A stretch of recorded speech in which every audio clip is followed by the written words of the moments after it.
Hello दोस्तों, आप सभी का मेरे YouTube channel GK comma math हैस में स्वागत है।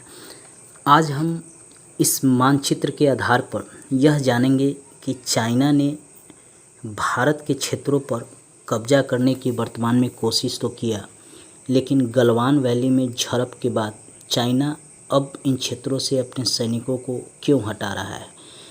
यह भी जानेंगे कि पंडित जवाहरलाल नेहरू के समय चाइना ने भारत पर आक्रमण क्यों किया और 1962 का युद्ध भारत चाइना से क्यों हार गया।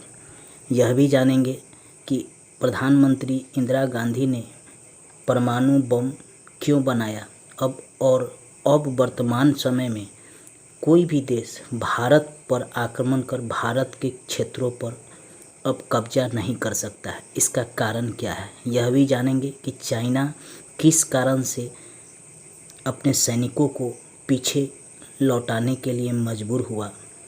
क्या मुद्दा दक्षिण चीन सागर में है और क्या मुद्दा जापान और चाइना के बीच विवाद का कारण है। यह भी जानेंगे कि कोरोना वायरस क्या चाइना को मजबूर कर दिया कि वह भारत के क्षेत्रों पर और आगे न बढ़े, भारत के क्षेत्रों को कब्जा न करे और उसे पीछे लौटने पर मजबूर कर दिया। क्या कारण था कि पूरे विश्व ने भारत को सहयोग दिया, जिसमें ऑस्ट्रेलिया, अमेरिका, ब्रिटेन, फ्रांस सभी देशों ने, इजराइल ने भी सैनिक सहायता देने की पेशकश की तथा अमेरिका ने खुले तौर पर भारत का सहयोग देने पर बात की, सहमति जाहिर की। क्या कारण है कि दक्षिण चीन सागर पर चाइना कब्जा करना चाहता है। इन सभी मुद्दों को हम एक एक कर जानेंगे। आप इस वीडियो को लास्ट तक देखिएगा। लाइक, सब्सक्राइब और शेयर कीजिएगा। सब्सक्राइब और घंटी को जरूर दबाइएगा ताकि अगला वीडियो आप तक पहुंच सके। दोस्तों को भी शेयर कीजिएगा। फेसबुक, व्हाट्सएप और इंस्टाग्राम पर भी इसे शेयर कीजिएगा। वर्तमान समय में चीन ने ये डीप सैंक है, यहाँ पर ये गलवान वैली है, यहाँ पर ये हॉट स्प्रिंग है, यहाँ पे ये पैंगोंग झील है यहाँ पे, और ये चमार क्षेत्र है यहाँ पे। इन क्षेत्रों पर विवाद खड़ा किया है। इसके पहले ये यहाँ पर भी जो नाकुला है, यहाँ पर भी विवाद कुछ दिन पहले चीन से हमारा हुआ था। इन क्षेत्रों पर भी डोकलाम को लेकर विवाद चीन से हमारा हुआ था। ऐसे भूटान का यह क्षेत्र डोकलाम है, लेकिन भूटान की सुरक्षा करने का दायित्व भारत के पास है। इसके अलावा अरुणाचल प्रदेश के क्षेत्रों पर भी चाइना ने अपना दावा किया था और इन क्षेत्रों के रास्ते वह भारत के और क्षेत्रों पर कब्जा करना चाहता था। इसका क्या कारण है? इसका सबसे बड़ा कारण है कि चाइना अपने विस्तारवादी नीति के तहत चाहता था कि भारत के इन क्षेत्रों पर वह कब्जा कर ले। उसने पूरे विश्व में यह बताया कि भारत का यह क्षेत्र पहले उसका क्षेत्र था।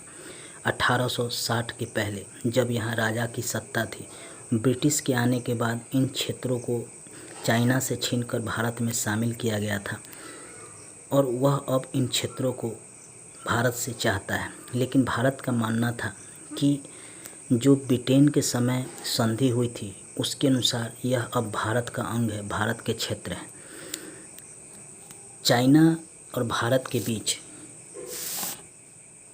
29 अप्रैल 1954 को समझौता हुआ था पंचशील, और यह कहा गया था कि चाइना भारत के क्षेत्रों पर न तो हमला करेगा और न भारत चाइना के क्षेत्रों पर हमला करेगा। दोनों एक दूसरे की संप्रभुता का ख्याल रखेंगे, और यह समझौता पंडित जवाहरलाल नेहरू के समय किया गया था।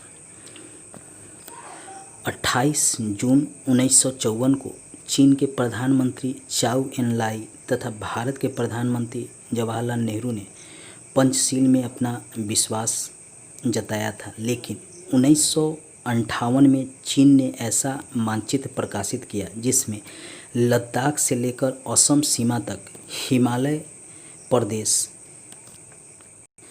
1,32,090 वर्ग किमी उसने चाइना का भाग दिखाया, जिस पे जवाहरलाल नेहरू ने आपत्ति भी किया था।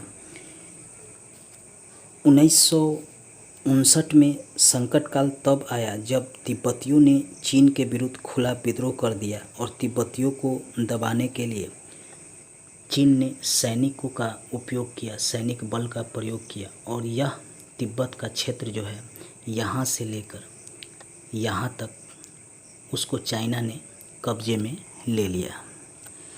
चीन ने इस घटना के लिए भारत को दोषी पाया और 1959 में ही चीन ने हिमालय के भारतीय क्षेत्रों पर चढ़ाई कर दी और भारत ने विरोध किया। चीन ने भारत के लगभग 31,000 वर्ग किमी क्षेत्र पर तब तक कब्जा कर लिया। 1962 में भारत चीन भी हुआ। तब जवाहरलाल नेहरू ने सभी देशों से सहायता मांगा, लेकिन सभी देश में से एक अमेरिका ने ही सहायता करने पर जोर दिया और उस समय जॉन कैनेडी राष्ट्रपति थे अमेरिका के।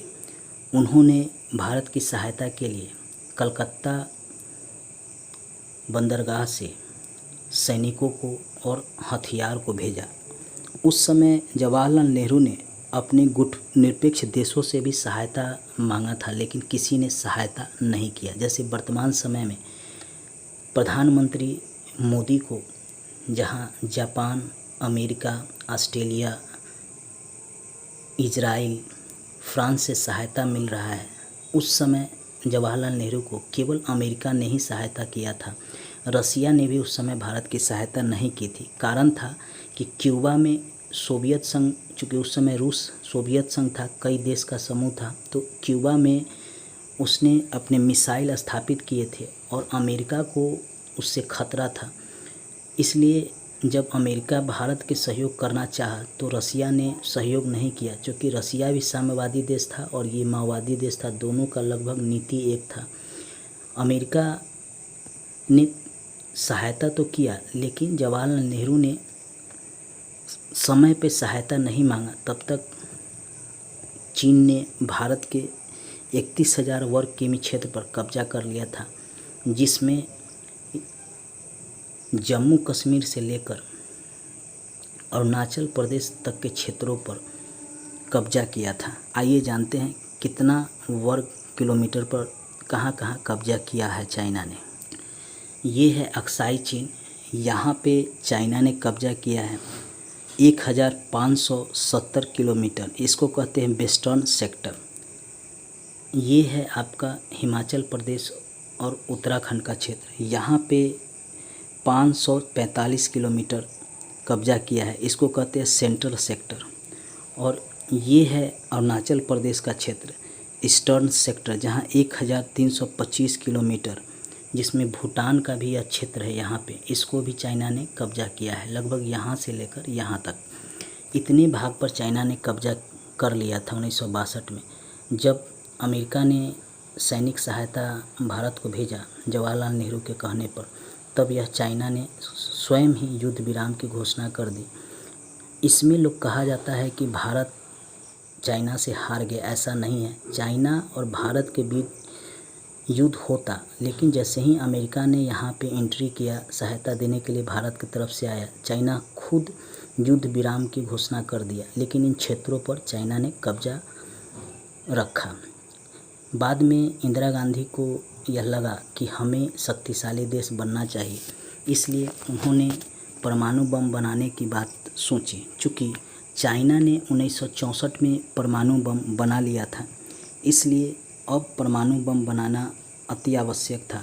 इसलिए 18 मई 1974 को पोखरण में भारत ने स्वदेशी पहला परमाणु परीक्षण किया और यह 12 किलो की क्षमता का था। मतलब इसका वज़न जो था वह 12 किलो का था। इंदिरा गांधी ने परमाणु बम इसीलिए बनवाया ताकि हम शक्तिशाली बन सके और अब कोई देश हमारे क्षेत्रों पर न तो हमला कर सके और न हमारे क्षेत्रों को जीत सके। यही कारण है कि वर्तमान में जब चाइना गलवान के रास्ते भारत में चाहता था इन क्षेत्रों पर कब्जा करना, तो हमारे सैनिकों ने गलवान में ही चाइनीज़ सैनिकों को रोक दिया, जिसमें हमारे 20 जवान शहीद हो गए। और भारत जो है इसी परमाणु बम के बल पर चाइना को आगे बढ़ने से रोक दिया। एक तो यह कारण था। दूसरा, कोरोना वायरस के कारण संपूर्ण विश्व चाइना को दोषी मानते हैं, क्योंकि इसमें लाखों लोगों की मृत्यु हो गई है। और चाइना का मकसद यही था कि पूरे विश्व की इकोनॉमिक अर्थव्यवस्था को ख़राब करे और अपनी अर्थव्यवस्था को सुदृढ़ करे। इसलिए भारत को संपूर्ण देश का सहयोग मिला। तीसरा कारण था कि दक्षिण चीन सागर में विवाद वियतनाम, फिलीपींस, मलेशिया, इंडोनेशिया को लेकर है। इस कारण जो है इस क्षेत्र में भी तनाव बढ़ रहा है। अगर भारत से चाइना युद्ध करता तो उसको इस क्षेत्र में भी युद्ध करना पड़ता, क्योंकि अमेरिका ने यहाँ पे अपना नौसेना बेड़ा भेज दिया था फिलीपींस के पास, और वह तुरंत यहाँ से युद्ध करता नौसेना बेड़ा, तो इसको यहाँ पर भी लड़ना पड़ता। तीसरा, यहाँ जापान और चीन के बीच यहाँ एक द्वीप है, उसको लेकर विवाद है, और उसको लेकर विवाद होने के कारण इधर से भी चाइना को युद्ध करने की नौबत आ जाती। ताइवान से भी चाइना का हमेशा ही तनाव चलता है, तो यहाँ से भी युद्ध हो जाता। इन सभी को देखते हुए चाइना ने अपना सैनिक का पीछे किया है, अपना कदम पीछे खींचा है। रसिया भी चूँकि भारत को अस्त्र शस्त्र सप्लाई कर रहा है, तो रसिया भी चीन के समर्थन में नहीं आ सकता था, इसलिए मजबूरन चीन को पीछे जाना पड़ा। हम नेक्स्ट वीडियो में आपको दक्षिण चीन सागर में क्या समस्या है उसके बारे में बताएंगे। जापान और चीन के बीच क्या किस द्वीप को लेकर विवाद है इसके बारे में ही पढ़ाएंगे। आज हम केवल भारत के बारे में और चाइना के बारे में ही आपको बताएंगे कि चाइना क्या कारण है कि मजबूर होकर पीछे हट गया है।